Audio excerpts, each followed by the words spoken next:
Today's Weird Thrift Find is Fantastic Roses, a flower maker by Hasbro from the early 1990s.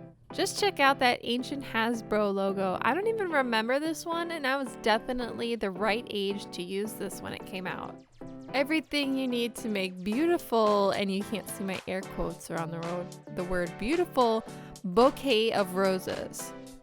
So you just feed the paper strips into the machine, you attach the end of the paper to the stem, you rotate the handle to form petals, and you pull the stem toward you to complete the rose.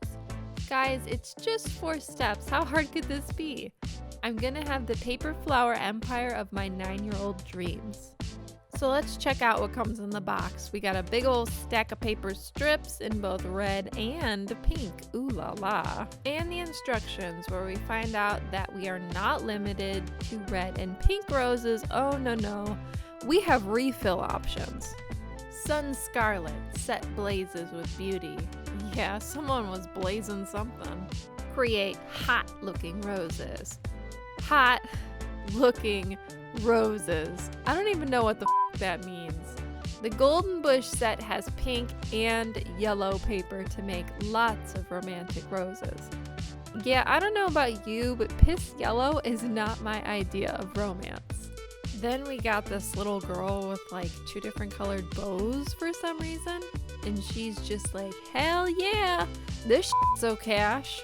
Once Josh gets a whiff of my scented roses, it's over for you bitches. Then on the back, we see that this rose maker is part of a larger 90s paper flower extended universe. Roses not your thing? Shit, we got you. Just make daisies. Do daisies come in blue? No, but don't let your dreams be dreams. Crank them out and get that bread. Do kids even get bread? Get those goldfish crackers.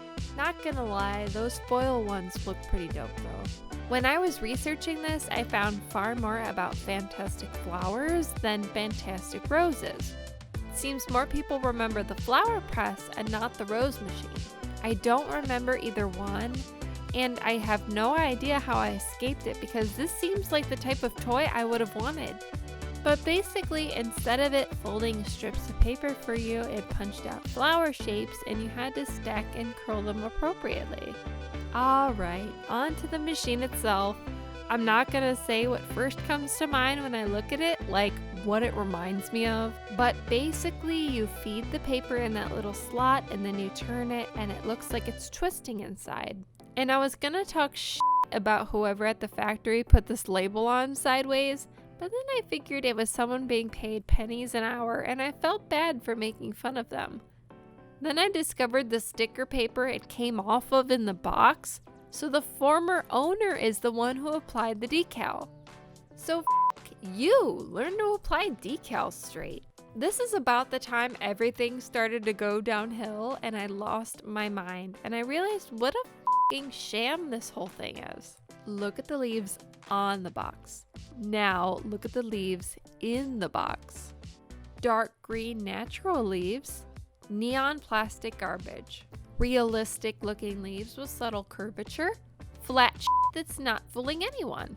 Yeah, there's calyx in there too, but I've never used the word calyx in my life and I'm not starting now. Lastly, we have some useless instructions. Why are they useless? Well, you'll see in a bit.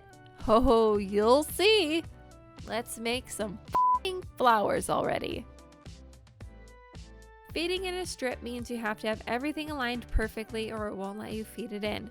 But once you do, you can push it all the way through to the stopper end. Then you pick a stem and oh boy, you get a choice of standard or long stem. I went with a long stem because, well, between you and me, I like the long stems. Anyway, you put the space clip on and you'll quickly see that it becomes the most frustrating part of the whole process because it should theoretically snap into place, but does it? Nope.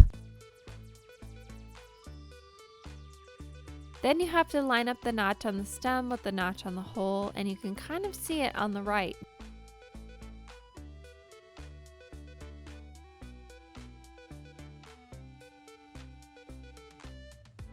See what I mean? We're gonna keep count of how many times I have to stop and push that piece out of the way.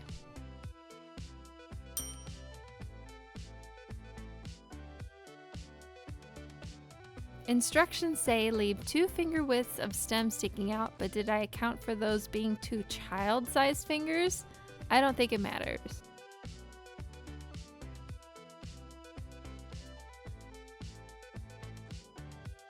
And now what you've all been waiting for, let's make some roses.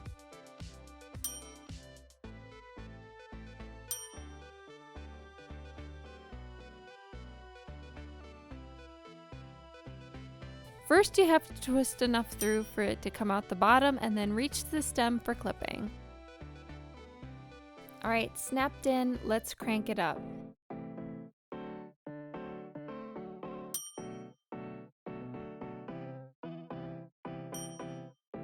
This is all entirely too hard to do one-handed because I was too lazy to set up my tripod, so please be entertained by my struggle.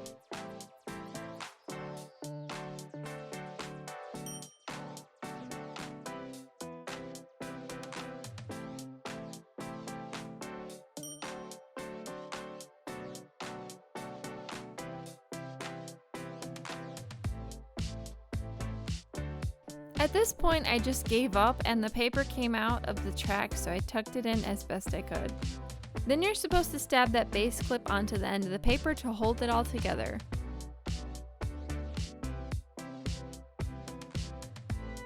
Then smash it all together and voila! Behold my beautiful rose! This looks nothing like the picture, and honestly, I don't believe that these were made with the machine. Like, come on, that's quite a disparity, and I'm not that bad at this. So here's one I did with 2 hands this time, properly secured, properly twisted the entire length of paper, and oh my god, how? Why does this keep happening? Like, it vaguely resembles a flower, maybe? But what if I add a leaf? I think that really helps.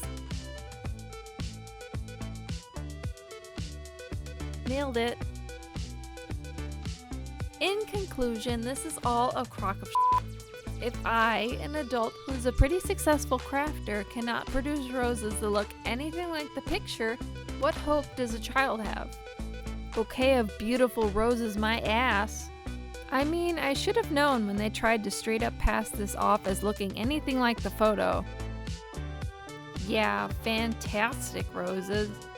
Anything is possible when you lie.